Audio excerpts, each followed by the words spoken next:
اور ان جزیروں پر قبضہ، اگرچہ جو سرکاری رپورٹ ہے امریکی حکومت کی اور میڈیا کی وہ یہی ہے کہ یہ پلان انڈر کنسیڈریشن ہے، لیکن سیاق و سباق سے یہ صاف پتہ چلتا ہے کہ یہ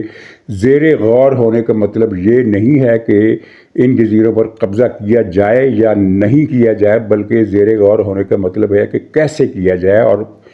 قبضہ کرنے کے بعد پھر کیا کچھ کرنا ہوگا اس چیز پر۔ گویا کہ اس کا مطلب یہ ہے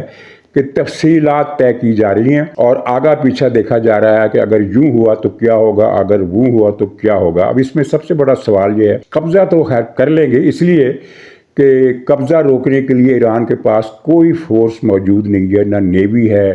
نہ ایئر فورس ہے اور نہ ہی فوج ہے۔ نیوی کا قصہ تو آپ کے سامنے ہے کہ تمام جہاز ایران کے تباہ کر دیے، ایون ایران کے پاس اب ایک بھی سب میرین نہیں رہی۔ سب میرین کے حوالے سے ایران ایک بڑا طاقتور ملک تھا، اس کے پاس سے 11 آبدوزیں تھی، 11 آبدوزیں، تو اب ان 11 آبدوزوں میں سے ایک بھی اس کے پاس باقی نہیں رہی ہے۔ جہاں تک فوج کا تعلق ہے تو ایرانی فوج کے پاس کوئی کمانڈ سینٹر نہیں ہے، وہ کوئی ایکشن کرنے کے قابل نہیں ہے، بری جنگ لڑنے کی وہ صلاحیت سے محروم ہو چکی ہے۔ اور جہاں تک پاسداران انقلاب ہیں تو ان کو تو یعنی ایک قسم کی انٹرنل سیکورٹی کے لیے بنایا گیا تھا اور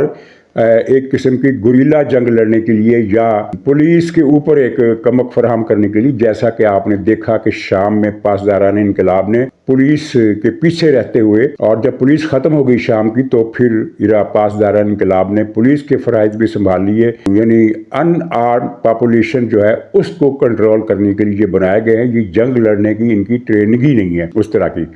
یعنی یہ ایک اینٹی رائٹ فورس ہے۔ اینٹی رائٹ فورس ایران کے اندر بھی اور شام کے اندر بھی ان کا کردار یہی رہا، اور میدان جنگ میں ان کی تربیت اس طرح سے نہیں کی گئی۔ لیکن قبضہ تو ہو جائے گا، لیکن قبضے کے بعد اس قبضے کو ریٹین کیسے کریں گے، اس لیے کہ ابھی تک کی اطلاعات یہی ہیں کہ ایران کے پاس میزائلوں کے اڈے موجود ہیں۔ تمام انٹرنیشنل انٹیلیجنس کا یہ اندازہ ہے کہ ایران کی جو میزائل کا ذخیرہ ہے وہ بھی 70-75% تک ختم ہو گیا ہے۔ امریکہ تو کہتا ہے 80-85% تک ختم ہو گیا ہے، لیکن عام اتفاق رائے یہ ہے کہ 70-75% ذخیرہ ان کا باقی نہیں رہا۔ اور اسی طرح ان کے لانچنگ پیڈ، جن میں موبائل پیڈ بھی شامل ہے، موبائل سے مراد ہے کہ ٹرکوں پر جو میزائل لدے ہوتے ہیں تو وہ ان کا ذخیرہ بھی 70-75% تباہ ہو گیا ہے، لیکن مجموعی طور پر 25-30% میزائل اور ان کے لانچنگ پیڈ اب بھی موجود ہیں، اور یہ تقریباً سارے کے سارے انڈر گراؤنڈ ہے، یعنی پہاڑوں کے نیچے ہیں، یا کسی اور علاقے میں اگر کوئی پہاڑ نہیں ہے تو وہاں بھی یہ زیر زمین ان کے سیلوز بنائے گئے ہیں۔ اور زمین کے اوپر اب ایران کے پاس ایک بھی میزائل کا اڈا یا لانچر موجود نہیں ہے، اور کل انہوں نے میزائلوں کے ایک کارخانہ بھی تباہ کیا ہے۔ اس کے باوجود اگر 25 یا 30% یا 20% بھی لگا لیں میزائل امریکہ ایران کے پاس ہیں اور وہ داغ سکتا ہے، جیسا کہ کل 3 خلیجی ملکوں پر اس نے جو میزائل داغے ان کی تعداد کوئی ملا کر 20-25 بنتی تھی، اگرچہ یہ پہلے کے مقابلے میں بہت کم میزائل ہیں، لیکن 20-25 میزائل اس نے داغے ہیں، اور قطر کی اور اپنے سعودی عرب کی اور امارات کی تیل کی تنصیبات کو نقصان پہنچایا ہے۔ تو اس کا مطلب یہ ہے کہ وہ جب ان جزیروں پر امریکی میرین فوج یا ریپڈ فورس قبضہ کرے گی تو وہ ان میزائلوں کی زد میں ہوگی۔ تو امریکہ نے اس بارے میں کیا اسٹریٹجی بنائی ہوگی اس کا ہم لوگ اندازہ نہیں کر سکتے۔ اب یہ دیکھنے کی بات ہے کہ امریکہ اس مسئلے سے کیسے نمٹتا ہے، کیونکہ یہ خطرہ تو موجود ہے، سب کو نظر آ رہا ہے کہ یہ خطرہ ختم نہیں ہوا۔ ایران کی صلاحیت جو ہے میزائلوں کو داغنے کی اور ڈرون کو بھیجنے کی وہ بہت کم ہو گئی ہوگی، لیکن ختم تو نہیں ہوئی۔ تو پھر ان جزیروں پر قبضہ کیسے کیا جائے گا؟ یہ اطلاع بھی ہے کہ یہ جو قبضہ ہوگا یہ چھوٹی کشتیوں کے ذریعے ہوگا اور ایئر لفٹ کیے جائیں گے امریکی میرینز، یعنی وہ جو ایئر کرافٹ کیریئر ہے، بہت بڑا جہاز ہے، وہ ٹریپولی نام کا، وہ USS ٹریپولی، وہ براہ راست خلیج فارس میں داخل نہیں ہوگا، بلکہ اس کے پھر سیگمنٹس ہو جائیں گے چھوٹے کشتیوں پر اور ایئر لفٹ کر کے، اور اس فورس کے پاس ہیلی کاپٹر بھی ہیں۔ اچھا، تو یہ ایک نقشہ اب کچھ مختلف قسم کا ہمیں نظر آ رہا ہے کہ یورپی ملک اور جاپان تعاون کریں گے، اور تعاون سے مراد سفارتی تعاون نہیں ہے بلکہ مناسب اقدامات ہیں جن میں جنگی اقدامات بھی شامل ہیں، تو یہ دیکھنا پڑے گا۔ دوسری ڈیولپمنٹ یہ ہوئی ہے کہ عرب اسلامی ممالک کا ایک اجلاس ہوا ہے جن میں عرب ملکوں کے علاوہ پاکستان اور ترکی نے بھی شمولیت کی اس اجلاس میں، اور اجلاس کے بعد ایک اعلامیہ جاری کیا گیا جس پر تمام عرب ممالک اور پاکستان اور ترکی کے دستخط تھے۔ اس میں سعودی عرب پر حملے کو اور قطر اور امارات پر حملے کو ناقابل قبول قرار دیا گیا، اور کہا گیا کہ یہ ایران نے غیر ذمہ داری کی ہے، اور ایران کو اس کے دو فکرے اہم ہیں۔ ایک تو یہ ہے کہ ایران کو اس کی قیمت چکانا پڑے گی، یہ اس مشترکہ اعلامیہ کے الفاظ ہیں، قیمت چکانا پڑے گی، اور پھر یہ کہ ایران کے ساتھ جو بہت اہم وارننگ ہے وہ یہ ہے کہ ایران کے ساتھ مستقبل کے تعلقات کا انحصار ایران کے آئندہ اقدامات پر ہے، یعنی اگر ایران نے عرب ملکوں پر خصوصیت سے سعودی عرب پر مزید حملے کیے تو یہ سفارتی تعلقات ختم ہو سکتے ہیں یا ختم کر دیے جائیں گے، اس کے علاوہ کوئی مطلب نہیں ہے۔ اور پاکستان اور ترکی نے اس پر دستخط کیے ہیں۔ مطلب یہ ہے کہ پاکستان اور ترکی کی طرف سے ایران کو ایک آخری وارننگ دے دی گئی ہے، جس کا مطلب یہ ہے کہ اگر ایران نے اب وائلیشن کی تو پھر ایران کا جو اب تک کا جو سٹیٹس ہے ایک دوست ملک ہونے کا وہ نہیں رہے گا، اور اس کا آغاز قطر نے کر دیا ہے۔ قطر نے سفارتی تعلق اپنے ایران کے سفیروں کو سفارتی عملے کو قطر سے نکال دیا ہے، گویا کہ سفارتی تعلقات اس نے توڑ لیے ہیں۔ اور ایسا ہی ایک سخت اقدام سعودی عرب کی طرف سے بھی متوقع ہے، اور سعودی عرب نے سخت بیان جاری کیا اور کہا ہے کہ ایران اب ناقابل اعتبار ہے۔ اور پھر یہ کہ یہ پہلی مرتبہ سعودی عرب نے اتنا سخت بیان جاری کیا ہے اس اعلامیے سے ہٹ کر، وہ یہ کہ سعودی عرب ایران کے خلاف فوجی ایکشن کر سکتا ہے۔ اس سے پہلے سعودی عرب نے آج تک کی پوری تاریخ میں ایران کو فوجی ایکشن کی دھمکی نہیں دی۔ تو خبریں یہ ہے کہ ایران کے خلاف فوجی ایکشن یا مشترکہ فوجی ایکشن کی تیاری مکمل ہے، لیکن آخر دم تک انتظار کیا جائے گا کہ اس کی نوبت نہ آئے۔ اور یہ بہت ہی اہم ڈیولپمنٹ ہے، جس کا مطلب یہ ہے کہ ایران کا جو ایک سٹیچر تھا مسلم ورلڈ میں اور خاص طور پر اپنے پڑوسی ملکوں کے کنٹیکس میں، تو وہ اب ختم ہونے جا رہا ہے، اور یہ ایک بڑی چیز واقع ہوئی ہے۔ توقع تو خیر یہی کرنی چاہیے کہ اس بات کی نوبت نہیں آئے گی اور ایران اس وارننگ کو سمجھ جائے گا اور مزید حملے نہیں کرے گا۔ ان حملوں کی جو تفصیل ہے اس سے پہلے ہی لوگ شاک میں ہیں، کیونکہ ایران نے اس سے پہلے جب سعودی عرب کی ریفائنری پر حملہ کیا تھا جنگ کے شروع کے دنوں میں، تو اگلے دن اس نے تردید کی تھی اور کہا تھا کہ یہ حملہ ہم نے نہیں کیا، یہ اسرائیل نے کیا ہے۔ سعودی عرب نے اس کی تردید ماننے سے انکار کر دیا تھا کیونکہ ثبوت موجود تھے کہ یہ حملہ ایران نے کیا ہے۔ تو اب کل جو حملے کیے گئے ہیں ان سے یہ تو واضح ہو گیا کہ وہ حملہ بھی ایران نے کیا تھا، اور اب تک جتنے بھی حملے ہوئے ہیں جن کو ہمارے ہاں پاکستان کے کچھ شاہ سے زیادہ شاہ کے وفادار یہ بتاتے رہے اپنے پروگرامز میں، اپنے تجزیوں میں کہ نہیں جی نہیں، یہ ایران نہیں کر سکتا، یہ تو کوئی اسرائیل کی سازش ہے، تو اب ان کو بھی جواب مل گیا کہ ایران ہی حملے کر رہا ہے، اور ان حملوں کا کوئی جواز نہیں تھا، کیونکہ ایران نے امریکہ اس سعودی عرب کی اس تیل ریفائنری پر بھی حملہ کیا جو بحر احمر پر واقع ہے، اور یعنی جو نہر سویس یا باب المندب کے دو راستوں سے باقی دنیا تک تیل پہنچاتے ہیں۔ اور قطر پر تو اتنا بڑا حملہ کیا اس نے، بلکہ 2 حملے کیے، پہلے حملے کے بعد ایک دوسرا حملہ دوبارہ کیا چند گھنٹوں کے بعد۔ اس حملے میں قطر کی 17% پیداواری صلاحیت ختم ہو گئی ہے، 17% گیس کی پیداواری صلاحیت، گویا کہ 1/5 ہی آپ لگا لیں کہ 1/5 صلاحیت ختم ہو گئی ہے، اور اتنا بڑا ڈیمیج ہوا ہے کہ اس کو اب اس کو ریپیئر کرنے کے لیے، اس کو دوبارہ اپنی پہلی پوزیشن پر لانے کے لیے قطر کو 5 سال کا وقفہ چاہیے۔ گویا کہ 5 سال کے لیے قطر کی 17% برآمدات ختم ہو جائیں گی، اور ایک ایسا بحران پیدا ہوگا جو جنگ کے ختم ہونے کے بعد بھی جاری رہے گا، کیونکہ یہ تعمیر نو اور مرمت کا کام 5 سال سے پہلے مکمل نہیں ہو سکتا۔ گویا کہ 5 سال تک گیس کی برآمدات کا خلا باقی رہے گا، چاہے وہ 17% ہی ہو۔ اور اگر بہت انہوں نے کوشش کی، دوسرے ملکوں نے مدد کی، تو شاید یہ 5 سال کے بجائے 4 سال میں کر لیں، لیکن یہ 4 سال کا وقفہ بھی کم نہیں ہے۔ اچھا، اب پاکستان میں ہمارے ڈیفنس چیف نے شیعہ علماء سے بات چیت کی ہے اور اس میں 2 باتیں ہوئی ہیں۔ ایک تو انہوں نے صورتحال پر اعتماد میں لیا شیعہ علماء کو کہ خارجی صورتحال کیا ہے، پاکستان نے کس طرح سفارتی کوششیں کی ہیں کہ جنگ نہ ہو اور معاملات زیادہ گرم نہ ہو، معاملات زیادہ خراب نہ ہو، اور یہ بڑی ٹھیک بات تھی۔ صرف شیعہ علماء نہیں، پاکستان کی ہر کمیونٹی کو اعتماد میں لیا جانا چاہیے، اور یہ پاکستانیوں کو ایک بریفنگ دی گئی ہے۔ یہ شیعہ پاکستانی ہے جس طرح کے سنی پاکستانی ہیں، جس طرح کے مسلمانوں سے ہٹ کر ہندو جہاں پاکستانی ہیں اور سکھ ہیں اور عیسائی ہیں، یہ سارے پاکستانی ہیں، اور اس معاملے میں صورتحال جو بھی رخ اختیار کرے، سب پاکستانیوں کو پاکستانی ہو کر سوچنا پڑے گا اور پاکستانی ہونے کا مظاہرہ کرنا پڑے گا۔ تو دوسری انہوں نے جو وارننگ دی ہے، جس کو پی ٹی آئی والے غلط معنی پہنچا رہے ہیں اور وہ بتا رہے ہیں باقاعدہ یہ ان کے شر انگیز ذہن کی جو پیداوار ہے، سوچ سمجھ کر ایک چلائی گئی غلط فہمی کی مہم ہے کہ آرمی چیف نے، ڈیفنس چیف نے شیعوں کو دھمکی دی ہے کہ ایران کی حمایت میں کوئی جلوس نہ نکالا جائے۔ یہ بکواس قسم کی شر انگیزی، اور پی ٹی آئی اس طرح کی شر انگیزی کو پہلی مرتبہ نہیں کر رہی۔ یہ انتباہ جو کیا ہے آرمی چیف نے وہ یہ تھا کہ پاکستان سے باہر ہونے والی کسی بھی ڈیولپمنٹ یا کسی بھی منفی مثبت واقعے پر پاکستان کے اندر تشدد کی اجازت نہیں دی جائے گی، اسے برداشت نہیں کیا جائے گا۔ تو یہ تو سب کے لیے ہے۔ مثلا اگر سعودی عرب پر حملہ ہوتا ہے تو پاکستان میں کوئی پارٹی سعودی عرب سے اظہار یکجہتی کے لیے اس کی حمایت میں کچھ جلوس نکالتی ہے تو نکالے، لیکن اگر وہ اس جلوس کی آڑ میں کسی دوسرے مسلک پر، مثلا شیعہ مسلک پر اٹیک کر دے یا ان کے مفادات کو نقصان پہنچانے کی کوشش کرے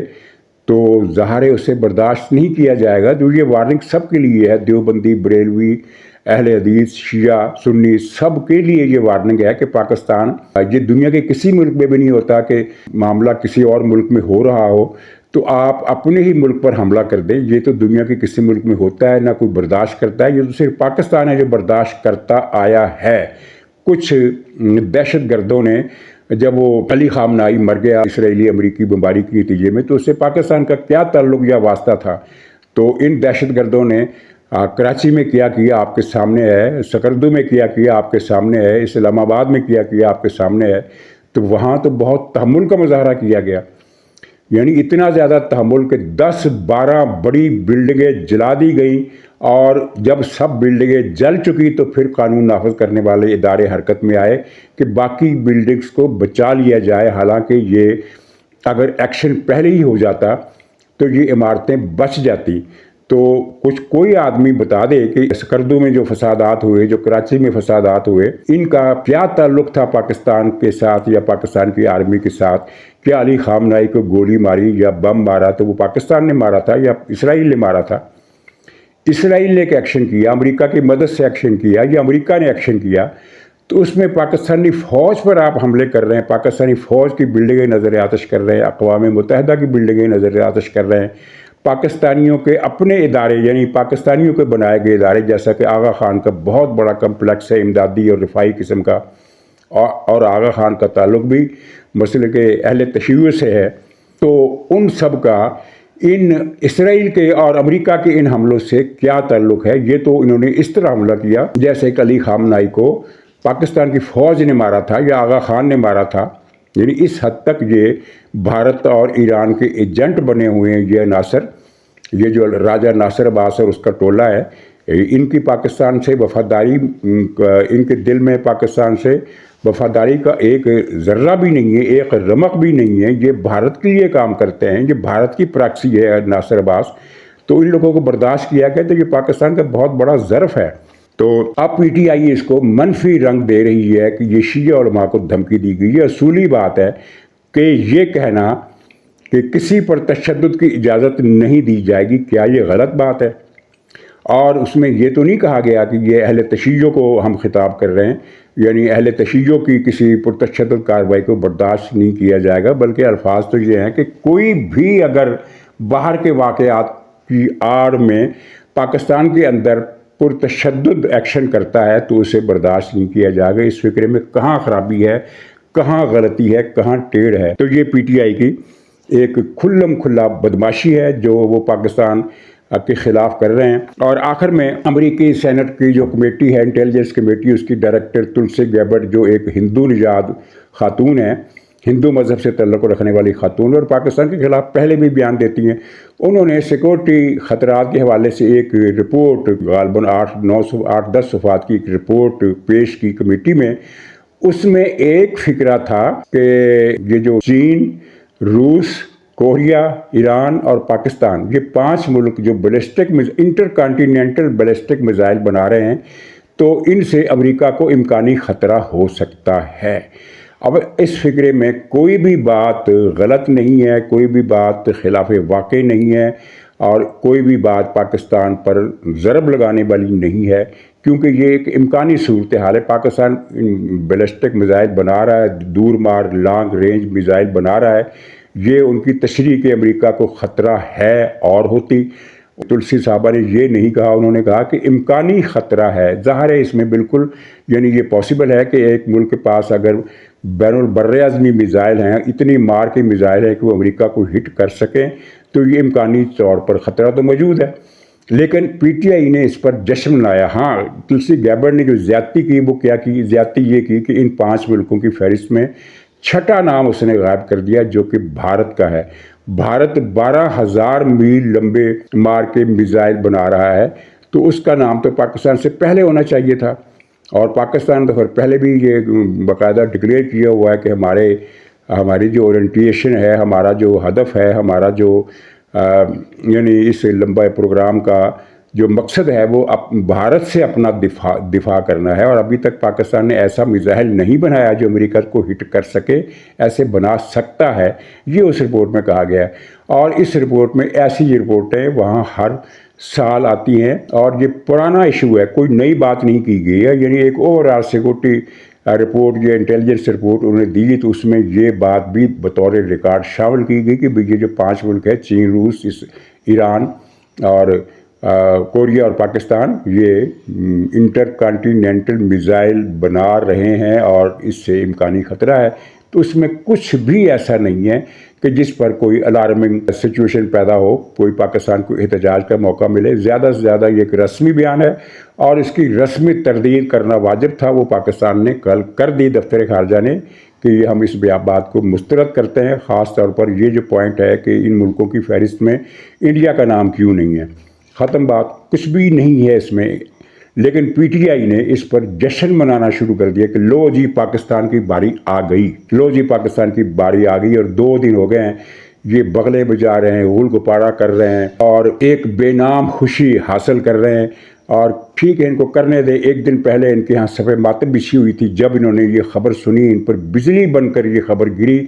کہ افغان طالبان اور ٹی ٹی پی، کالعدم ٹی ٹی پی، ان دونوں نے اعلان کر دیا ہے کہ وہ پاکستان پر اپنے حملے معطل کر رہے ہیں، پاکستان کے خلاف اپنی کارروائیاں بند کر رہے ہیں، اور اس کے جواب میں پاکستان نے بھی اپنی کارروائیاں بند کر دی۔ گویا کہ ایک قسم کا ٹروس ہو گیا، جنگ بندی ہو گئی، امن ہو گیا۔ اس طرف سے قدر تسلی ہو گئی افغان بارڈر کی طرف سے، ایک بہت بڑی پاکستان کے لیے بلیسنگ آئی ہے، کسی بھی طریقے سے آئی ہے، چین کی کوششوں سے آئی ہے، سعودی عرب کی کوششوں سے آئی ہے، یہ پاکستان کے اقدامات کی وجہ سے آئی ہے۔ بہرحال ہے تو یہ بلیسنگ۔ تو جب پاکستان کو بلیسنگ ملی تو پھر پی ٹی آئی کو وہ صاف سونگا، وہ صفحہ ماتم بچھی،